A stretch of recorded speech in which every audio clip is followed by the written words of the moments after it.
Hello, everybody. Hello.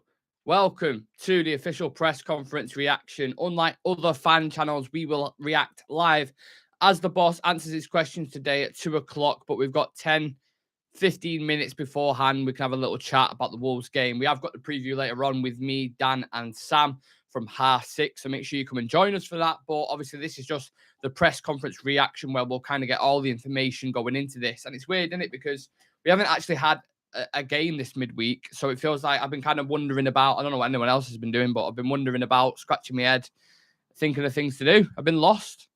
And I'm a little bit lost without you.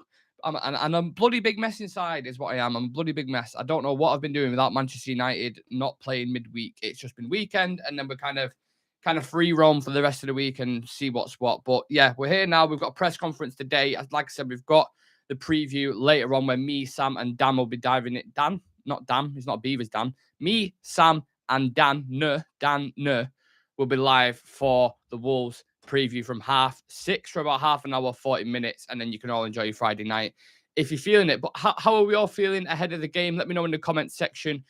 Make sure you are smashing a like on the video and subscribe to our YouTube channel, Real Reds Talk, for people who aren't on there right now and for people who are currently on TikTok as well. So just a quick question before we, like I said, before I dive into the boss's quotes and he actually starts speaking.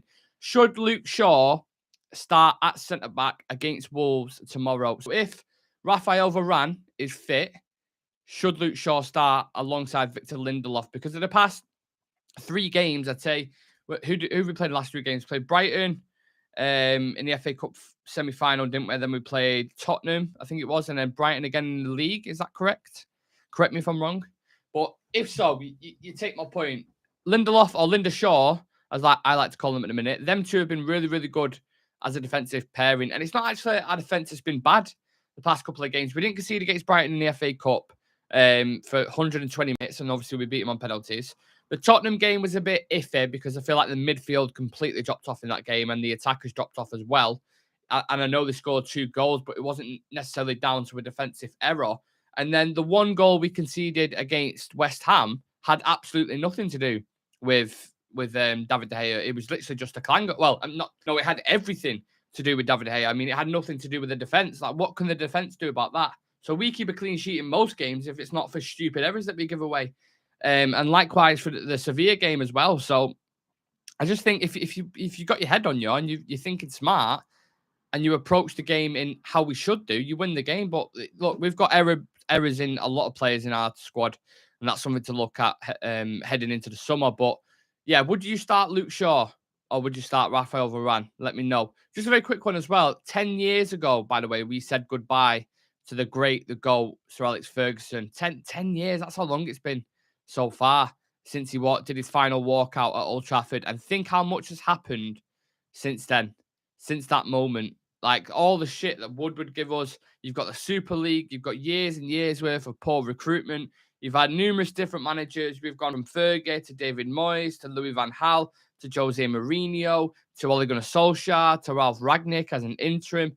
And now we're at the point with Erik ten Hag where it finally seems, after all these years and all this time, we've finally got the appointment of a manager right.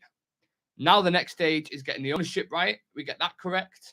And then the board above Erik ten Hag, how they operate. Now, I've heard different things in regards to who might be coming in or who might be going. You saw the Sun Sport reported yesterday that Sir Jim Ratcliffe was the favourite to buy the club.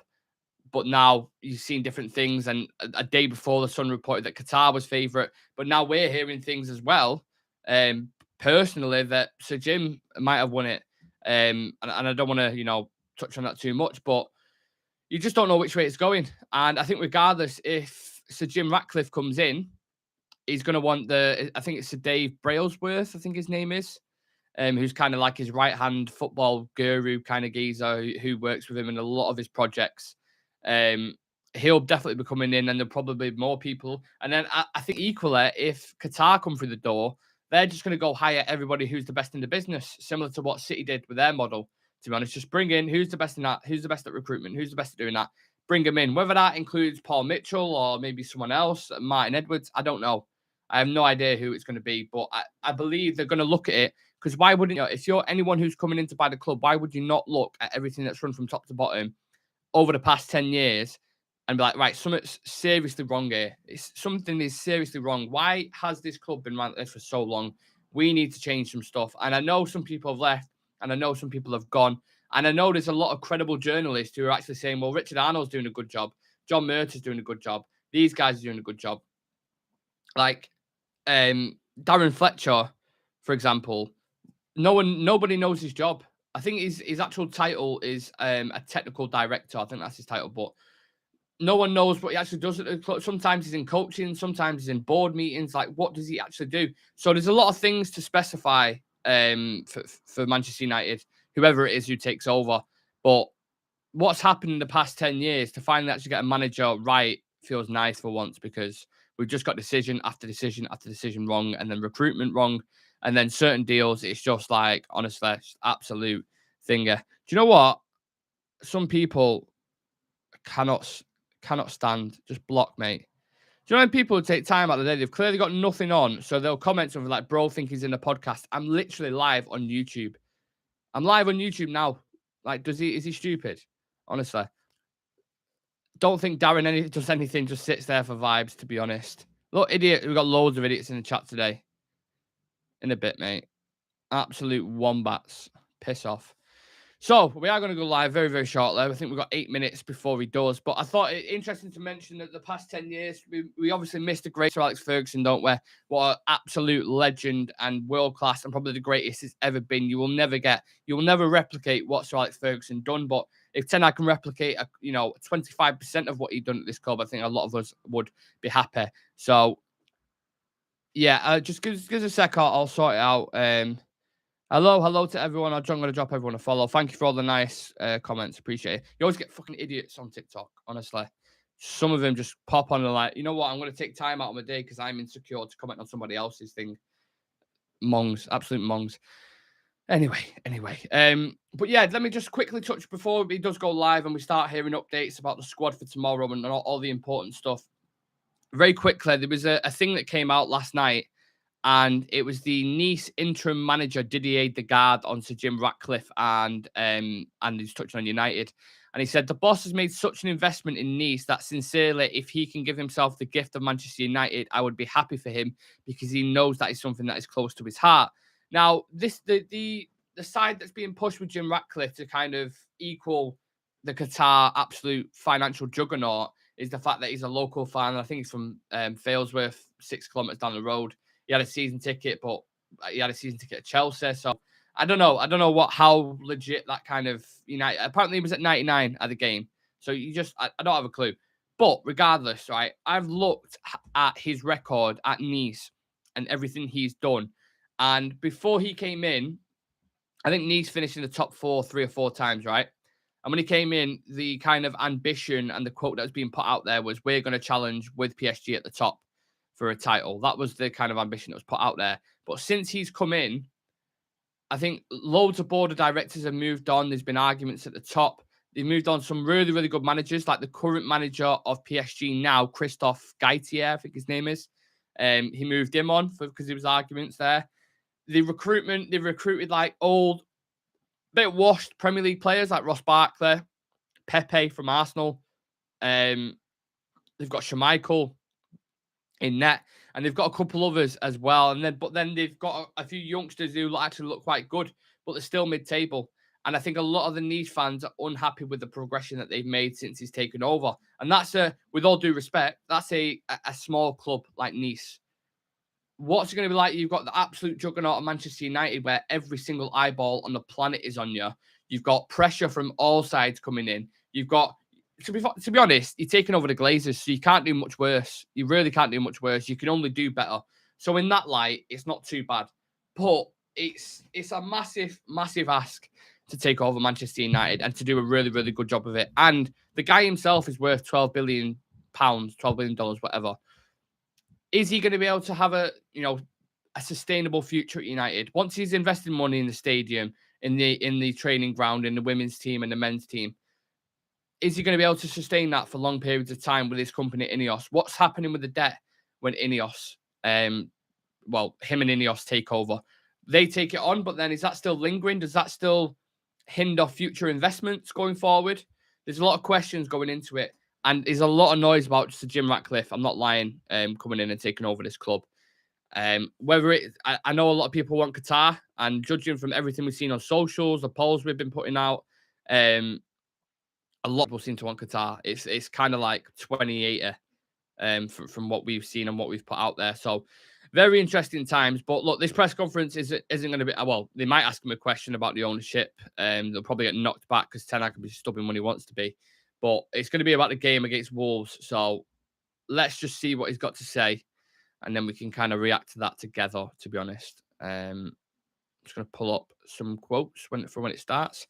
Get your questions in as well. I'm going to read out some comments. Let's have a look. 2 minutes. Block that user. Yeah, I've blocked him. Don't worry about that. Want me to mod again? Mike. Why do I recognize that name? Let me know, Mike, which Mike it is. Too many, mate. I know. We all hate the Glazers. Absolutely. No one is buying United. Well, they obviously are. What are you on about? If you could sign 3 players for Man U, realistically, who would it be? De Jong, Kane, David Raya. If you had 1 billion transfer budget, who would you buy? I mean, it's hypotheticals, and then it's just like, give me Vinicius Jr., Haaland, Bellingham, Camavinga. I mean, yeah, you could basically just buy Madrid squad, couldn't you, to be fair?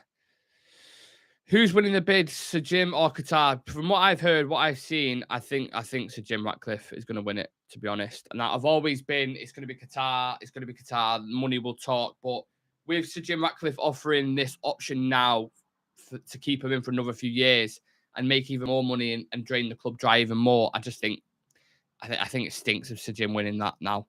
And they'll partner over the next few years. And that doesn't feel like we've sold the club, does it? When they first announced it in November, we had this vision.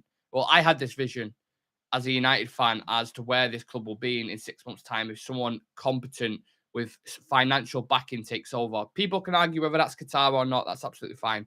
That's a separate discussion. But I didn't think we'd be sat here after 6 months of, bidding, get to a point where you're like, oh, right, well, they're staying. It's kind of just like, well, do you know anyone who's seen Game of Thrones? Spoiler alert as well if you haven't. So don't listen to this if you haven't watched Game of Thrones. In 3, 2, 1. When Jon Snow gets killed and he gets stabbed, by the men of the watch. What they called? Night men of the watch. I'm getting near there. Somewhere near there. Someone in the comment section put it in, please, because you know exactly what I'm talking about. The Night's Watch. Thank you, Adam. I knew Adam would be the guy to think it. The Night's Watch. And they all stab him in the back, don't they? And then that last blow that he gets where they just, is it the kid? That's what that feels like. Saying like the Glazers are finally going, Ronaldo's gone, everything's going mental. What's happening? The sale of the club, the biggest thing to happen to United for 20 years' time. And they're staying now. The Glazers are staying. But Sir Jim is taking majority investment, but still won't have the voting rights, which is just like, what is that? What even is that? So he gets the majority. He's paying over 50%, but then the Glazers, because they have the Class B shares and Sir Jim Ratcliffe will have Class A shares, the Glazers will still have more authority at the club. How does that even work? What do you mean? It's mad.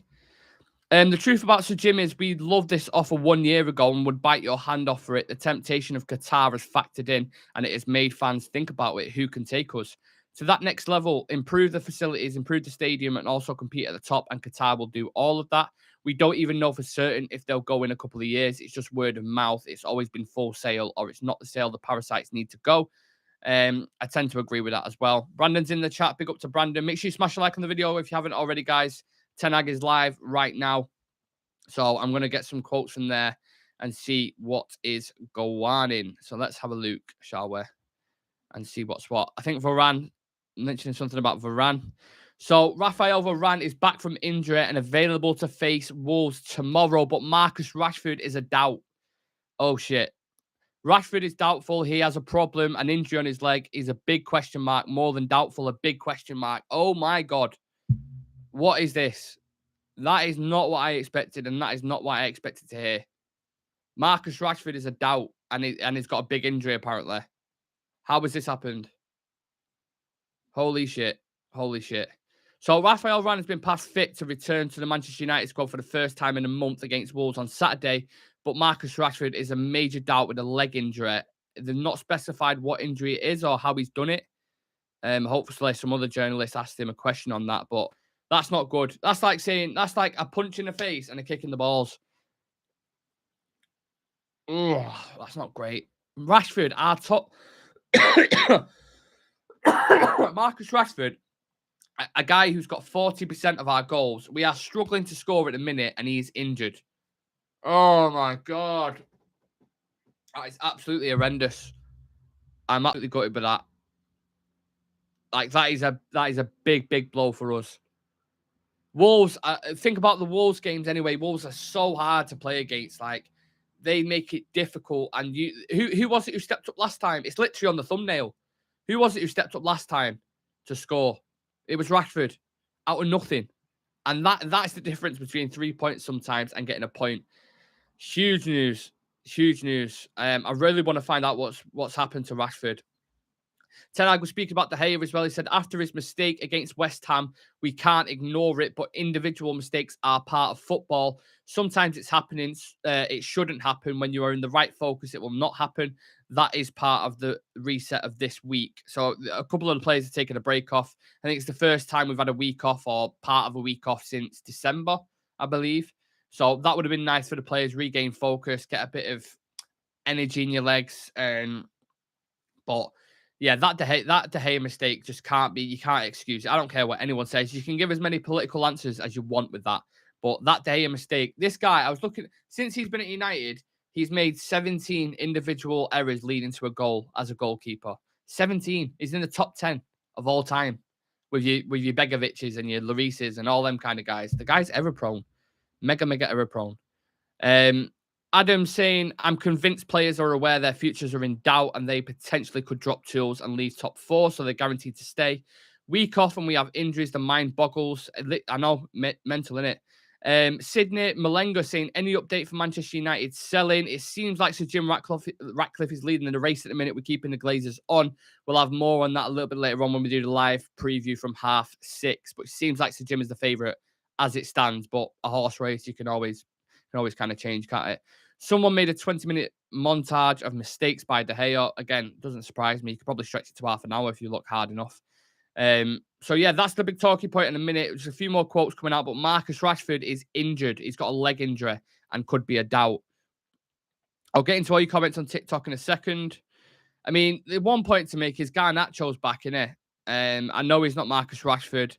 I know he's young. He's an 18-year-old kid. You don't really want to hang your hat on him. But if we have any positives whatsoever, Garnacho is available for selection. So you have still got that pace and threat in behind. I think Garnacho has to start tomorrow if Rashford's out. Erik Ten Hag is relaxed over the threat posed by Liverpool to United's hope of Champions League qualification, even though the lead over their rivals has been cut to 1 point with the game in hand. He says it's not important. As long as we have everything in our hands, we are not dependent on them. Of course, I can ignore that Liverpool's form. It's not important. We have everything in our hands, and as long as we have everything in our hands, like I said, we are not dependent on them. And he says that, but if I'm a United manager right now, they're definitely my rearview mirror. They are definitely my rearview mirror because the form. Have I got a drink in there? No. The form that Liverpool currently in at the minute. Salah's back in form. Cody Gakpo's doing bits. Klopp's made a tactical tweak where, usually it'd be the wing backs pushing on, and you'd have the midfield as the energy kind of battering ram you would preserve. But now you've got kind of Trent dropping into midfield, and his numbers have gone right up. And they've tweaked a couple of things in terms of the build-up and how they defend. So that's what they've made that change, and they seem to look better now. And as soon as they invest in the midfield, they'll be much better next year. But right now, they are in form. They are really, really in form. So they are something to keep an eye on because I think they'll win all of them last games, to be honest. Brandon saying I trust him more than Sancho. Yeah, I tend to agree with that, mate, because Sancho's been very flip-floppy for most of the season. And Garnacho, you know what you get with him. He's so confident. He's so good on the ball. He's so quick. He's a risk taker. He will provide what Marcus Rashford does than any other winger we've got at the club does. I genuinely believe that. So yeah, this is huge. Like we are dragging our corpses towards the end of the season, aren't we? We really are. And I like Ten Hag's kind of mentality going into every game, saying doesn't matter if you're tired, doesn't matter if we keep going and we keep going. That's fine if you want that mentality, but the brain can only keep up with the body so long until it gets to a point where looking at our team now, like they're just dropping like flies and they're not be able to maintain this consistency in games. Bruno Fernandes, I believe, has played the most minutes out of anyone in Europe. To be fair, probably provide more than Rashford at the moment. I don't know, but the thing is with Marcus Rashford, right? Under Erik Ten Hag, he's changed his game, he's developed his game. He used to have more touches per game on average under previous coaches. He only has about 30 odd per game. So he's I mentioned this a few weeks ago without actually knowing the facts and stats to back it, but he isn't involved in the game nowhere near as much at the minute. And the reason for that is he's not a traditional kind of winger, build up, get crosses into the box now. He kind of floats, and when we get a counter press opportunity or when we expose a team, he operates in whatever space is open, and that's where his goals have come from, in that kind of left-hand channel in the box. And he scored a variety of goals as well. He scored from the right, he scored from the left, he scored up top. Like, his game has developed much more round now.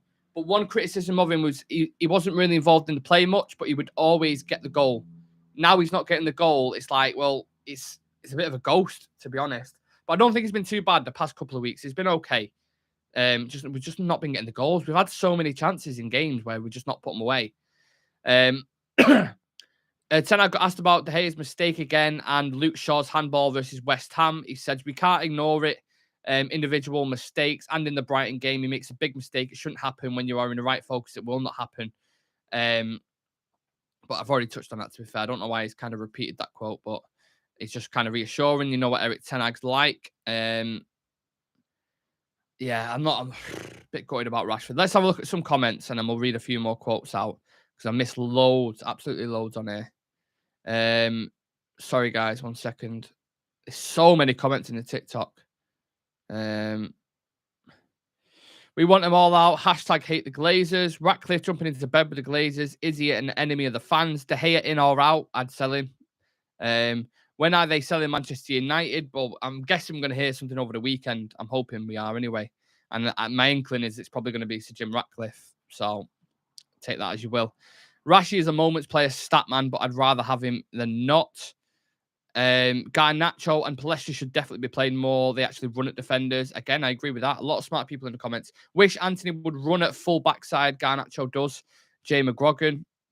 Yeah, again, smart comments. Hear me out. Garnacho over Rashford. Wow. And that's very sensationalist to say that. If we didn't have Marcus Rashford this season, God knows where we would be. We would be in a massive hole and a massive mess because our attackers, take out Marcus Rashford out of the equation. I mentioned this a few times, but you had Anthony, Palestra, Garnacho, Sancho, Weghorst, and Martial as well, I think. I think it's the strikers included as well. Yeah. We've only scored 15 goals. I think actually with Martial, it might be 20. But even still, Martial, Anthony, Sancho, Palestra, Garnacho, and Weghorst have only scored 20 goals. We've only got 49 goals this season, and we've conceded 40, I think it is. Is that right? I think we're on like a 9-goal difference, which is horrendous. Usually for top 4, you have about 60-plus goals, I think it is. So we are missing a clinical striker from this team. It's so obvious. And the chance creation as well. We're creating as many chances as Arsenal, by the way, but it's not scoring no way near. So there's obviously, and what that is, basically, it's Weghorst. Ultimately, it is. It's about Weghorst. That's as plain and simple as you can make it. It is Weghorst. Weghorst, I heard him described the other day and I was laughing my head off. It's like a lost horse in Westeros in Game of Thrones, just wandering about, not really doing anything. The guy can't head, he can't shoot, he can't run, he can't do anything. And this is what we're operating with up top. Put Weghorst in Man City's team, he still won't score. He literally still won't score. Dan saying we are hit by many injuries. On paper, we have 7, 8 midfielders and we struggle to have 3 mid at times. The Anderlecht keeper looks decent. Just saw he claims crosses, ball, playing ability, and shot stopping looks decent. Brandon saying he's defo going to start Veggie tomorrow. I hope not. I really, really hope not. What a weird attack that is. Garnacho, Weghorst, Anthony. Oh, God. God, Jesus Christ. Sabitzer should be starting, says 100. Not Weghorst's fault. Ten Hag's fault playing him. Didn't. What? How's it Ten Hag's fault playing Weghorst? Who else? This is the Glazers' fault. Who else are you supposed to get? Arsenal were challenging on all fronts when they bought Trossard, and they was challenging for the title. We were challenging, and they go, yeah, you know what? We'll get you a striker from Burnley. And you're just like, yeah, all right, nice one, mate. Cheers. 100 saying, as much as I love Martial, it's time to go. Injuries have done him over, and he's on a big, big wage. I don't know who's going to buy him. The guy's on 250k a week. Mental. Absolutely mental. Adam saying, in Fergie's last season, we conceded a lot, but we scored a lot, and often we'd win 3-2. The defence can only hold back for so long. Our forwards are letting our defence down. They really are. They really. Lindelof and Shaw, should I say, have been fantastic since they've come in. I'm not even worried about us defensively. It's just individual mistakes. Ten Hag's spoken about players on loan as well. Just give me a sec. He's saying we are really strong with them. We mentor them. We follow them. We have communication over the season, especially Darren Fletcher. Invest a lot in such progress. Their aim is to bring them back, but as a better player with experience. That's Darren Fletcher's role, apparently. Communicating with young players. There you go. The cat's out the bag. We believe in the way we work and the way we play and the togetherness with the fans. So I think a strong bond. There's a really good ambience at Old Trafford, and it's difficult for opponents to arrive here and face us. Yes, Ahmad's future is at United, of course. Let's go. Let's go. We loan such players to make development and make progress to bring them back. That is the aim of a loan. So, yeah. Speaking about Ahmad, speaking about a couple of loan players as well. I think Ahmad's future is really, really interesting. We were speaking about this a few days ago. He's had a fantastic... It didn't really work out at Rangers for him. It's a bit tough, but he seems to have climatised under Sunderland now with Tony Mowbray. Tony Mowbray's done a fantastic job with that squad. A lot of young, talented players in there. They're now in the playoffs, mainly because of Ahmad, if you're being completely honest. He won like Young Player of the Year, PFA Player of the Year. He's had Player of the Month in the Championship before. He's their top goal scorer. And we have a lot of wingers. We've got Palestra, Garnacho, Elanga, Ahmad, Anthony, Rashford, Sancho. You know what I mean? Like, it's quite saturated in that area. But Elanga, I would move on. Palestra, I would loan out. I'd put Garnacho on the left to compete with Rashford. I'd put Ahmad on the right to compete with Anthony, or centrally, because I think he can play as a 10 as well to compete with Bruno Fernandes. And then I think you're starting to get a really young, talented forward line then. You bring in a world-class striker as the nucleus in the middle of that. We're cooking. We are cooking. It's raw! You know what I'm saying? So... let's be having it. Drop us a follow. Make sure you subscribe to Real Reds Talk. I'm live on there right now for you guys in TikTok. Check it out. The link is in the bio. If you're a United fan or a football fan in general, make sure you drop us or subscribe to the channel, and the names will pop up now. Fletcher being the ice cream man, pretty much, yeah. So Rafael Varane, back in the squad, available for selection. Marcus Rashford out. So it's 1 yeah, 1 no. Fantastic. Oh, God, my throat is absolutely killing. I'm gutted about Marcus. Really, really gutted. I don't know where the goals are going to come from now. If there's ever been a time for one player or one attacker to step up, it's right now. You've been pissing about all season. Sancho's been like that. Anthony's been a bit like that, if we're being on a less kind of ratio, but Anthony's been a bit like that. Weghorst is still yet to score a league goal, by the way. He still hasn't scored a league goal. Martial, is he fit? How long can he play for before his knees collapse? Where are these goals coming from? Someone please tell me. Because I'm concerned. I'm really, really concerned. Anthony has a lot of efforts on goal, but they're always like, he has about 5 shots a game. You know what? I'm actually going to check the stats on how many shots he has per game, because it's got to be outrageous. He's got to have 4 or 5 shots a game, and he rarely scores. He'll score the odd banger like Barcelona, like Man City. But apart from that, their output as a combination of 15 goals for an attack without Marcus in it is outrageous. Outrageous. I really want to know how long Rashford's out for, if it's a long, like rest of the season kind of thing. Because he said, the quote was, let me read it out if I can find it. Rashford is doubtful. He has a problem. So an injury on his leg. He's a big question mark.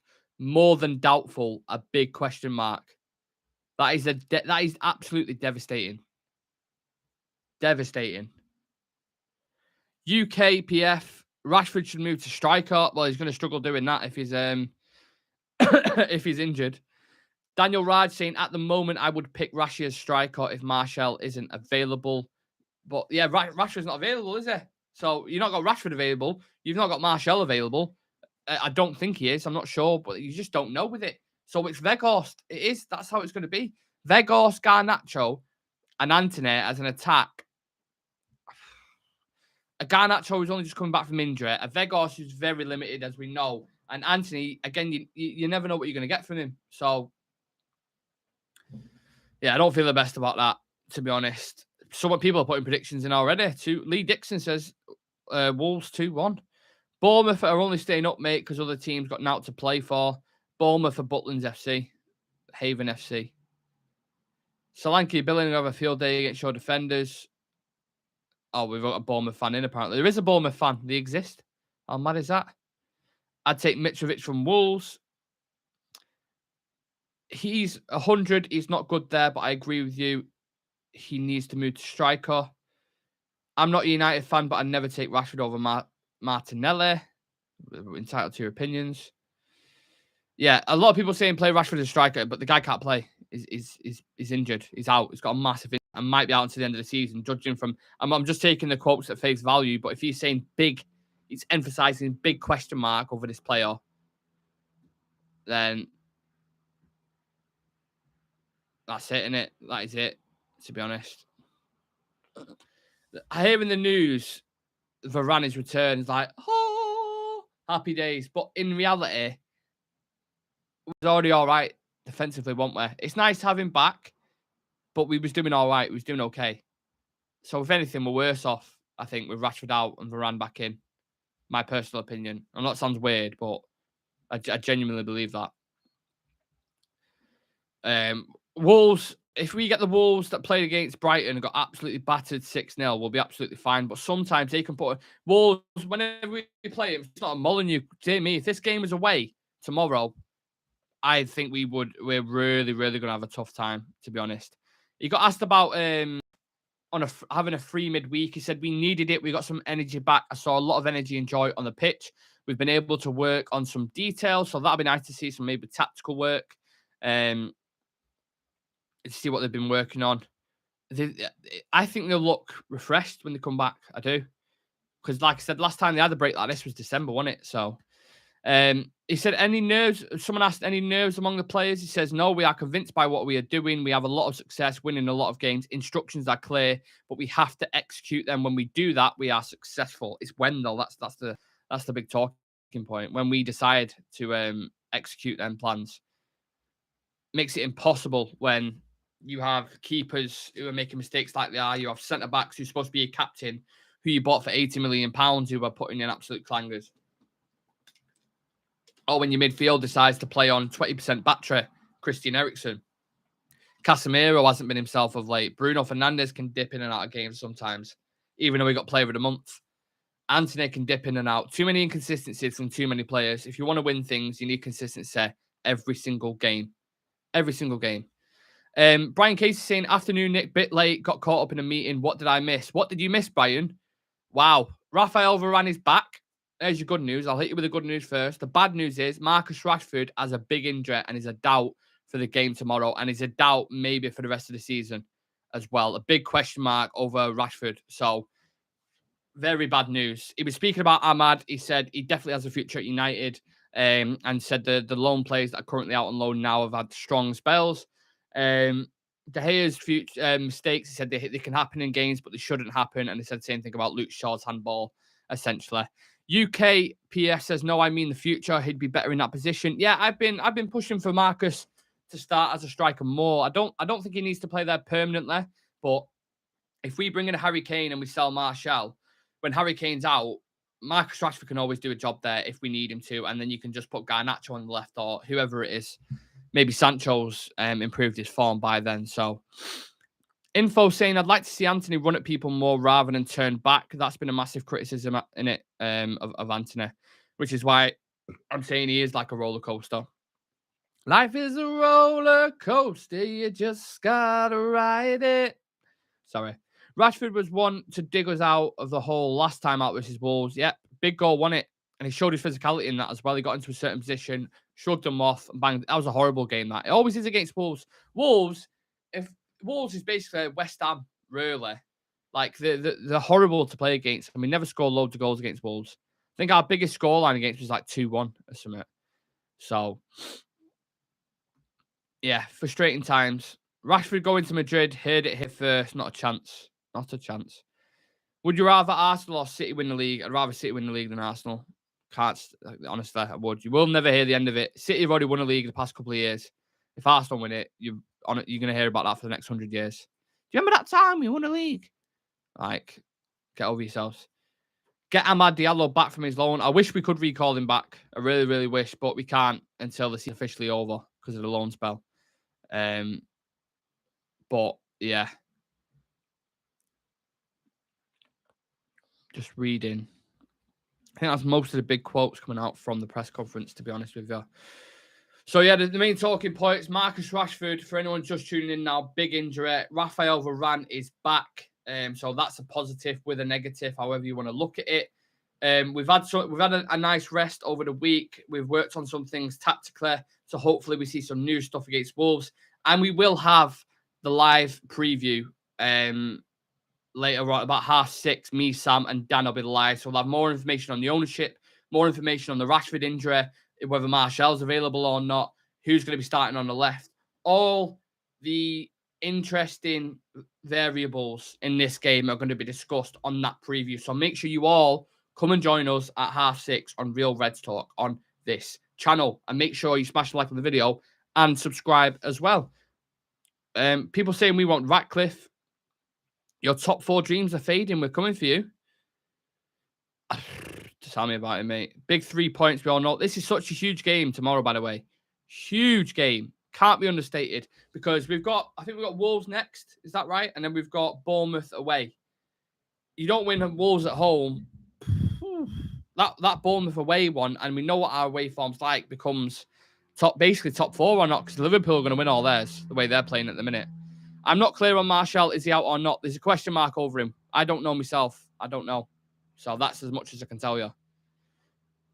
Ten Hag's not really mentioned much about him, but you never do anyway. You never really hear anything about Martial. If Martial's out as well and Rashford's out, we are peppered for tomorrow, mate. Absolutely peppered. I don't see where the goals are going to come from. I really don't. But like I said, we'll all discuss it on the preview together later on. So make sure you come and join us. Thank you to everyone who's tuned in. Obviously, if anything goes live about the ownership, I will go live straight away from it. So turn on the notification bell and make sure you don't miss a single thing, because it'll pop up on your screen. And if you want to become a Real Red Ultra for exclusive content, a badge next to your name, and a chance to feature on the show, a Real Red Ultra, make sure you click the join button next to the notification bell and become part of the starting 11. Brian saying our main source of goals is not playing, right, regardless of Ram being back. That's not good. Fully agree, mate. Fully agree. Take care of yourselves, people. I will see you at 6:30 to the preview in a bit. Peace, guys.